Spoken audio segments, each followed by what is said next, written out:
100. Jadi ya mereka paksakan kita. Sudah 212 perusahaan penggiling padi yang kita buktikan melanggar. Ini mereka harus kembalikan uang yang mereka nikmati dengan tidak benar. Kalau bisa kembalikan 100 triliun ya kita mungkin bisa sedikit meringankan. Saudara-saudara, jadi saudara Dihormati, selanjutnya marilah kita simak bersama sambutan Presiden Republik Indonesia Bapak Prabowo Subianto. Bismillahirrahmanirrahim. Assalamualaikum warahmatullahi wabarakatuh. Selamat malam, salam sejahtera bagi kita sekalian. Shalom, salve, om swastiastu, nama budaya, salam kebajikan. Pertama-tama, sebagai insan yang bertakwa, marilah kita tidak henti-hentinya memanjatkan puji syukur kehadirat Allah Subhanahu wa taala, Tuhan Maha Besar yang memiliki sekalian alam. Hanya kepadanya lah kita berdoa dan hanya kepadanya lah kita meminta pertolongan.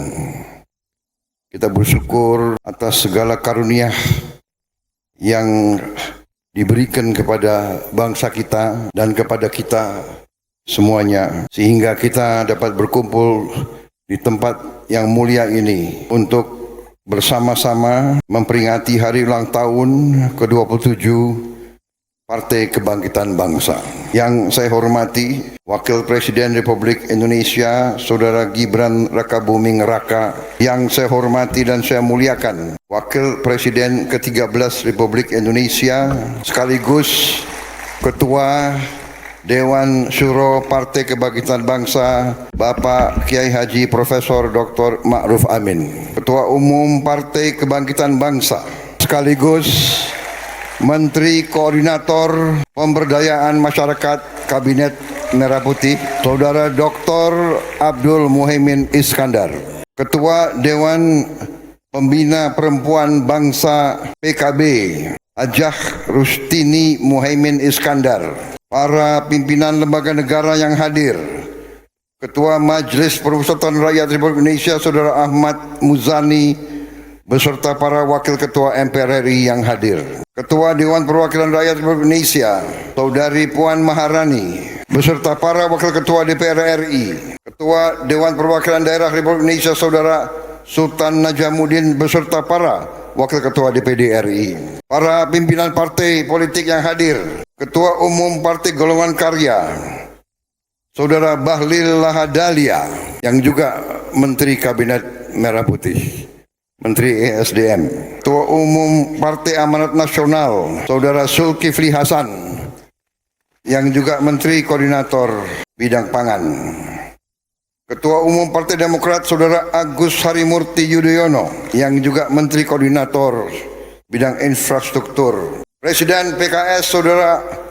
Al-Muzammil Yusuf yang juga baru terpilih. Saya belum sempat terima pengurus baru. PLT Ketua Umum PPP Saudara M. Mardiono, Ketua Umum Partai Gelora Saudara Muhammad Anies Mata yang juga Wakil Menteri Luar Negeri, Ketua Umum Partai Solidaritas Indonesia Saudara Kaisang Pangarep yang mewakili Ketua Umum Partai Nasional Demokrat Nasdem Saudara Hermawi Taslim, Sekretaris Jenderal. Perwakilan Partai Garuda, Partai Bulan Bintang, Partai Rakyat Adil Makmur, Partai Buruh, Partai Hanura, Partai Umat, Partai Kebangkitan Nusantara yang saya hormati. Para Menko, para Wakil Menko, para Menteri dan seluruh anggota Kabinet Merah Putih yang hadir. Sekali lagi yang saya muliakan Dewan Syuro, DPP PKB, serta para Kiai Sepuh, para ulama, para ibu-ibu nyai Partai Kebangkitan Bangsa, juga Kiai Haji Said Agil Siroj dan tokoh-tokoh PKB lainnya yang tidak dapat saya sebutkan satu persatu tanpa mengurangi rasa hormat. Yang saya banggakan seluruh pengurus DPC, seluruh kader Partai Kebangkitan Bangsa dimanapun saudara berada. Tentunya saya ingin menyampaikan terima kasih atas undangan yang telah diberikan kepada saya. Ini sungguh suatu kehormatan bagi saya untuk hadir dalam acara ini. Saya nyaman di tengah PKB. Saya nyaman di tengah Nahdlatul Ulama. Saya merasa dekat dengan tokoh-tokoh NU dan PKB. Saya dulu merasa sangat dekat dengan Gus Dur di saat genting, saat krisis besar bangsa Indonesia. NU selalu tampil sebagai penyelamat dan sebagai stabilisator. Karena itu juga dengan sikap Nahdlatul Ulama, PKB, yaitu yang dikumandangkan adalah Islam sebagai rahmatan lil alamin. Islam yang moderat, Islam yang sejuk, Islam yang mendamaikan, Islam yang bisa diterima di mana-mana. Karena itu memang NU dan PKB selalu berada di mana-mana. Saudara sekalian, terima kasih. Saya sangat terkesan dengan tadi sama sambutan dari Profesor Ma'ruf Amin. Sangat terkesan, singkat, tidak panjang, ya, tapi sangat esensial, sangat substansial, sangat kena kepada inti masalah. Saya terus terang saja, sekian puluh tahun ini jarang mendengar tokoh politik, tokoh masyarakat, bahkan pakar ekonomi sekalipun jarang saya dengar pasal 3 Undang Dasar 45. Seolah-olah pasal 3 itu tidak pernah ada dalam Undang Dasar 45. Dan kalau kita dengar proses amandemen terhadap naskah Undang Dasar 1945 yang asli, proses amandemen itu yang ingin dirubah antara lain, ingin dihilangkan antara lain adalah pasal 3. Pasal 33 itu yang ingin dihilangkan. Kita bersyukur tidak dihilangkan dan terima kasih PKB. Ini masalah yang mendasar. Ini masalah yang mendasar. Pasal dibuat, dimasukkan ke dalam Undang-Undang Dasar 45 itu oleh pendiri bangsa kita. Waktu menyusun Undang-Undang Dasar, para pendiri-pendiri di mana di situ hadir tokoh-tokoh dari semua golongan nasionalis, golongan agama, semua. Mereka angkatan, mereka generasi yang pernah mengalami penjajahan. Mereka mengalami hidup di bawah kolonialisme, di bawah imperialisme, dan kolonialisme adalah tidak lain bentuk daripada kapitalisme yang intinya adalah mengisap darahnya rakyat banyak dibawa ke negara penjajah. Ini esensinya. Mereka mengalami itu dan mereka orang-orang yang pandai karena pengalaman itu. Dan karena itu waktu menyusun undang-undang negara, undang-undang dasar negara, mereka tidak mau dijajah kembali. Karena itu mereka taruh. Kalau kita simak, sebetulnya sederhana, tapi menggariskan apa yang akan mengamankan dan menyelamatkan negara. Pertama, karena begini, saudara-saudara, kalau kita bicara negara, kalau kita bicara tujuan negara, ya tujuan negara adalah rakyat yang merasa aman, rakyat yang sejahtera, rakyat yang tidak ada kemiskinan, rakyat yang tidak lapar. Itu tujuan negara. Demokrasi penting. Demokrasi yang formal, demokrasi yang normatif, tapi rakyat tidak punya rumah yang baik, rakyat yang lapar, anak yang stunting, mereka yang tidak bisa cari pekerjaan, ini bukan tujuan bernegara bagi saya dan bagi semua orang yang waras. Di pembukaan Undang-Undang Dasar 45 jelas tujuan bernegara melindungi segenap bangsa Indonesia dan seluruh tumpah darah Indonesia, melindungi dari kemiskinan, melindungi dari kelaparan, melindungi dari ketidakadilan. Tujuan bernegara, memajukan kesejahteraan umum, mencerdaskan kehidupan bangsa, dan melaksanakan ketertiban dunia yang berdasarkan kemerdekaan, perdamaian abadi, dan keadilan sosial. Pelaksananya di pasal 3. Ini tujuan nasional, ini pasal 1.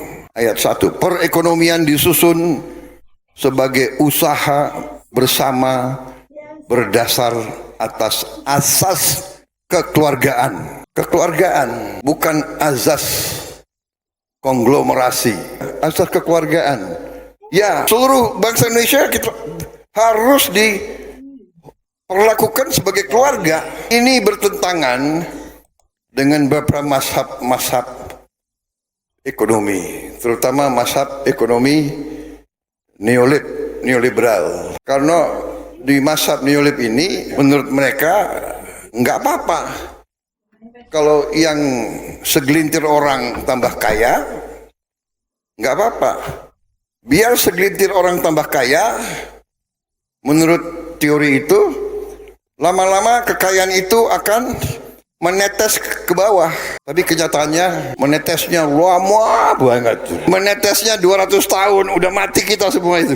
Jadi itu gak benar, gak benar. Tidak akan netes ke bawah. Bagaimana saudara merasa menetes ke bawah? Setetes pun enggak ya. Jadi kita diakal-akalin. Jadi saya terima kasih Pak Kiai. Hari ini sebetulnya saya gak mau pidato. Benar. Saya hari ini sudah berapa kali pidato. Pagi ini pelantikan perwira. Habis itu ketemu pengusaha-pengusaha asing. Kemudian launching logo. Sebelumnya ketemu pimpinan MPR RI. Malam undangan PKB lagi. Aduh. Sebelum kesini saya minum kopi dulu biar semangat. Ini staf saya nih. Enggak benar. Ini cangkir isinya teh, bukan kopi. Kopi itu senjata rahasia saya. Kalau saya minum kopi, saya jadi pinter. Brengsek. Kalau di depan kiai-kiai, saya grogi saya. Pasal 3 ini senjata pamungkas. Ayat 2. Cabang-cabang produksi yang penting bagi negara dan yang menguasai hajat hidup orang banyak dikuasai oleh negara.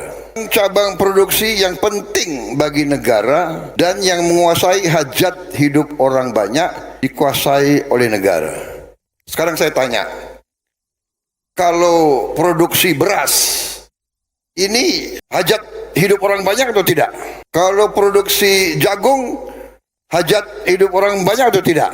Kalau produksi minyak goreng hajat hidup orang banyak enggak? Bagaimana Indonesia produsen minyak goreng, produsen kelapa sawit terbesar di dunia. Terbesar di dunia. Kok bisa minyak goreng hilang, langka? Jadi ini saya sampai cari mazhab bisnis apa, mazhab ekonomi apa ini. Produsen kelapa sawit terbesar di dunia, tapi di negara sendiri minyak goreng hilang. Ini adalah menurut saya kurang ajar. Sampai saya merasa perlu ada istilah baru. Ini bukan mazhab neolib atau pasar bebas atau kapital. Ini mazhab serakanomics. Serakanomics. Tolong kawan kita yang di universitas itu yang tolong buka bidang studi serakanomics. Saudara, saya merasa hari ini besar hati PKB bersama saya karena mereka penghanut mazhab serakanomics. Ini ada wartawan nggak boleh ngomong, presiden harus bicara, tapi karena PKB dan NU ya harus bawah, ya kan? Benar nggak? Kalian ngerti bahasa rakyat, bahasa jalan kalian ngerti, ya kan? Kalau saya bicara bahasa akademis, ya, saudara sekalian. Perkembangan ekonomi kita penuh dengan, kalian ngerti nggak? Ya kan? Pasti kalian, di antara kalian ngomongnya gak muding ini. Apa? Nyuri gitu loh. Nggarong, kalian ngerti kan? Ngerampok. Sorry ya, saya suka dengan filosofi NU. NU tidak kemana-mana, tapi NU ada di mana-mana. Jadi saudara-saudara, sama dengan beras. Beras kita subsidi benih, kita subsidi pupuk milik rakyat, milik negara. Pestisida disubsidi, waduk dibangun oleh uang rakyat, irigasi dibangun oleh uang rakyat, beras alat-alatnya pakai bahan bakar disubsidi oleh rakyat. Begitu sudah digiling jadi beras, ya, itu paket diganti. Beras yang disubsidi ini yang ditempel katanya beras premium, harganya tambah 5.000 6.000. Ini menurut saudara benar atau tidak? Ini adalah pidana. Ini gak benar, ini pidana. Yang saya katakan kurang ajar. Celaka ada. Dorongannya adalah, saya dapat laporan 1 tahun dengan permainan ini, ya, beras biasa diganti bungkusnya, dibilang beras premium, dijual. Ini hilang, kekayaan kita hilang. 100 triliun tiap tahun. 100 triliun. Gimana nggak mendidih kita dengar itu? 100 triliun. Berarti kalau saya biarkan ini terus, dalam 5 tahun kita akan hilang 1.000 triliun. Dengan 1.000 triliun kita bisa perbaiki semua sekolah di seluruh Indonesia. Kita bisa bantu semua rumah sakit, semua pesantren di seluruh Indonesia. 1.000 triliun. Jadi tidak bisa. Saya tidak bisa membiarkan hal ini. Saya sudah beri tugas kepada Kapolri dan Jaksa Agung. Usut, tindak, sita. Karena Undang-Undang Dasar 45 pasal cabang produksi yang penting bagi negara. Beras penting atau tidak untuk negara? Jagung penting atau tidak? Minyak goreng penting atau tidak? Dan yang menguasai hajat hidup orang banyak dikuasai negara.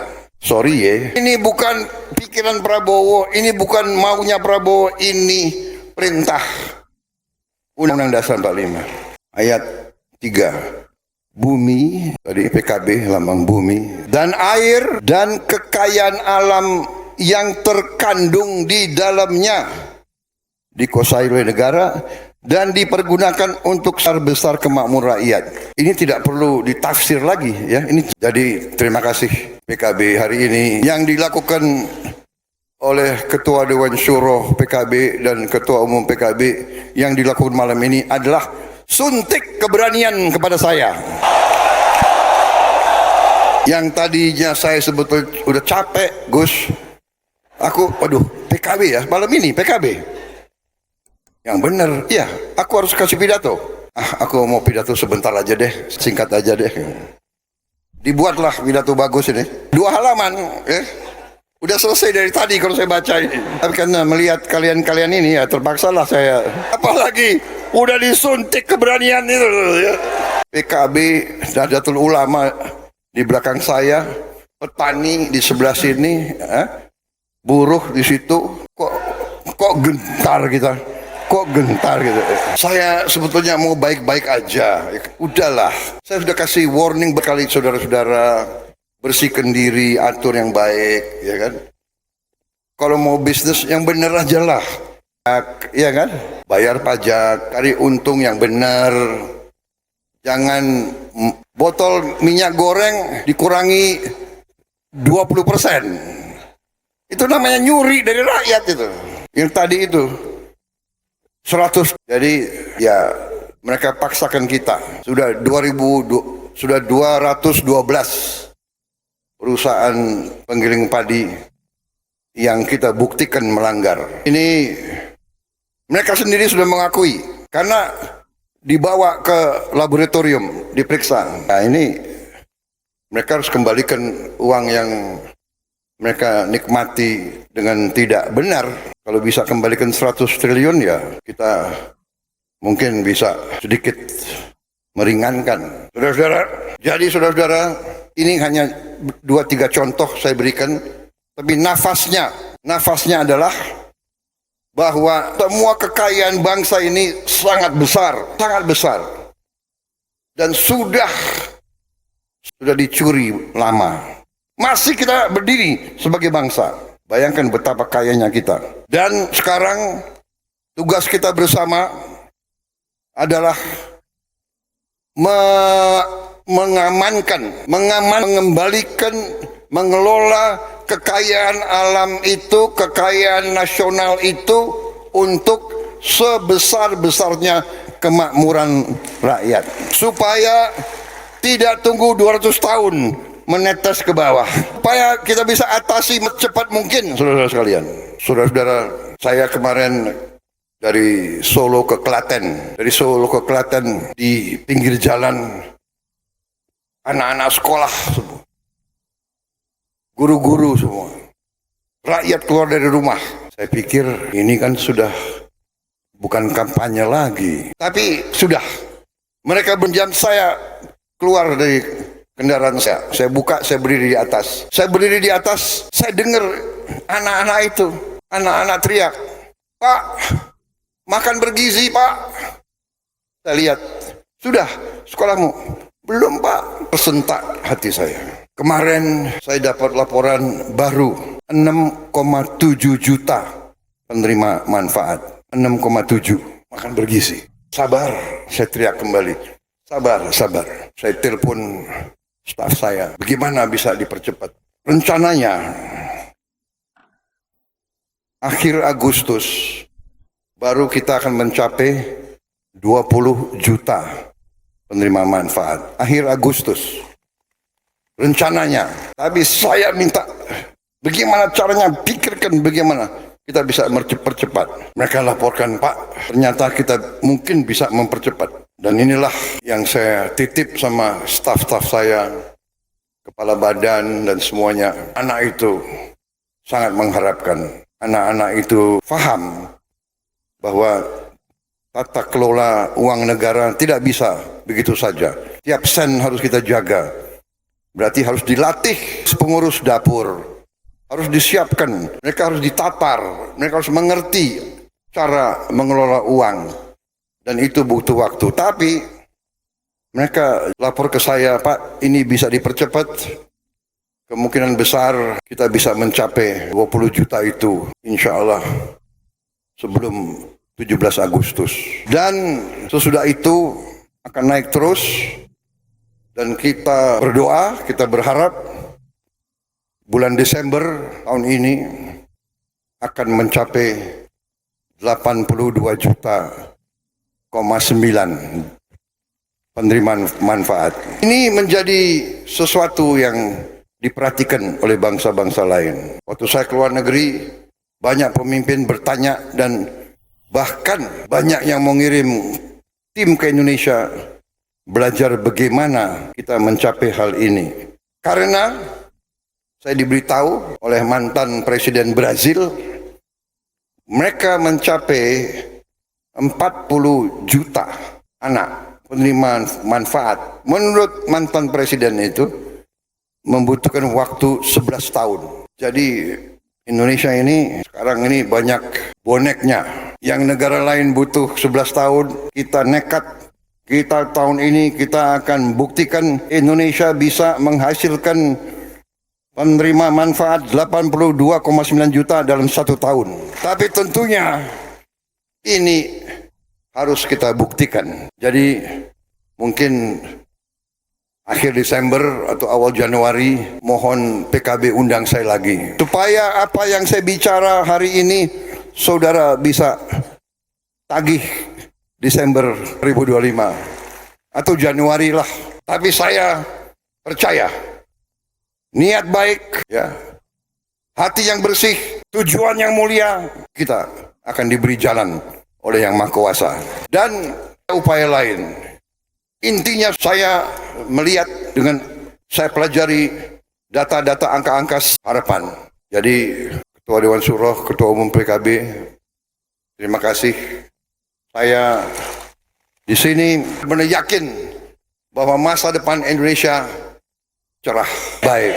Tapi memang tadi disinggung, kuncinya adalah kita harus rukun. Kita harus kerjasama. Kita harus menegakkan dan menjalankan apa yang menjadi jiwa dan nafas NU dan PKB. Menjalankan rahmatan lil alamin. Berbakti, bermanfaat untuk semua.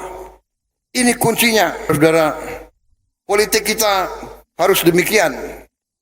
Politik kita pun harus rahmatan lil alamin. Partai kita bersaing. Kalau nanti pemilu, pilkada, ya kan, pilpres, bersaing, tidak ada masalah. Selesai bersaing, rukun kerjasama. Karena kita mau mengabdi ke rakyat kok, nggak ada masalah. Dalam koalisi, di luar koalisi, kita butuh pengawas, kita butuh koreksi. Tapi kita mau koreksi benar-benar dari wakil rakyat juga.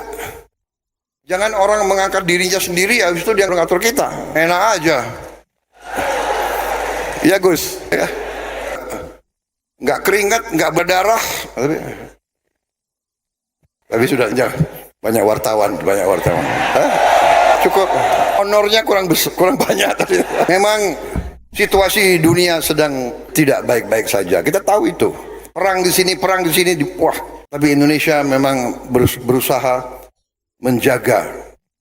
Kita non-blok, kita hormati semua. Ya. Kita baik. Di bidang ekonomi, tidak hanya kita, semua negara sedang menghadapi Amerika Serikat yang alot, punya garis alot. Tapi ya itu fakta. Kita harus berurusan. Pendekatan saya adalah, tanggung jawab saya adalah melindungi kepentingan bangsa Indonesia. Kewajiban saya adalah melindungi rakyat Indonesia. Dalam bidang ekonomi, saya harus menjaga asal tidak ada alasan untuk PHK pekerja kita. Karena itu, ya, saya bermusyawarah, saya negosiasi. Selalu ada yang nyinyir. Jadi ini gimana ya? Kita perlu pengawasan, tapi kalau nyir agak lain ya. Kita nggak ada yang benar gitu, ya kan? Kita mau kerja baik, itu nggak ada yang benar. Makan bergizi gratis. Di awal-awal bilangnya nggak ada gunanya. Makan bergizi gratis, ya kan? Malah ada yang dipertanyakan, mau makan bergizi gratis atau pendidikan gratis? Undang Dasar 45 itu mewajibkan kita untuk pendidikan gratis. Kita harus mencari jalan untuk memberi pendidikan gratis untuk rakyat kita. Jangan dipertentangkan. Tapi anak-anak yang lapar tidak boleh dibiarkan lapar. Dia masa depan kita. Jadi saudara, percayalah, Indonesia akan bangkit. Indonesia akan berhasil. Percayalah, presidenmu yang telah kau pilih akan bekerja untuk kepentingan seluruh rakyat Indonesia, bukan kepentingan segelintir orang, untuk kepentingan seluruh rakyat Indonesia. Dan benar, saya telah bersumpah pada diri saya, jiwa raga berikan untuk rakyat Indonesia. Saudara-saudara sekalian, terima kasih pernyataan sikap dari PKB. PKB jelas warnanya sekarang. PKB berada di pihak Undang Dasar 1945. Saya yakin semua ketua umum partai di sini, saya yakin tergerak oleh fatwanya Ketua Dewan Syuro PKB. Dan saya percaya rakyat Indonesia tidak bisa dibohongi lagi. Rakyat Indonesia tidak boleh dianggap bodoh. Rakyat Indonesia merasakan yang itu benar dan yang itu salah. Rakyat Indonesia tahu. Rakyat Indonesia tahu siapa yang berada di jalan yang benar, siapa yang berada di jalan keadilan, kebenaran, kejujuran. Wassalamualaikum warahmatullahi wabarakatuh. Semoga PKB jaya selalu. Pertahankan perjuangan kita bersama.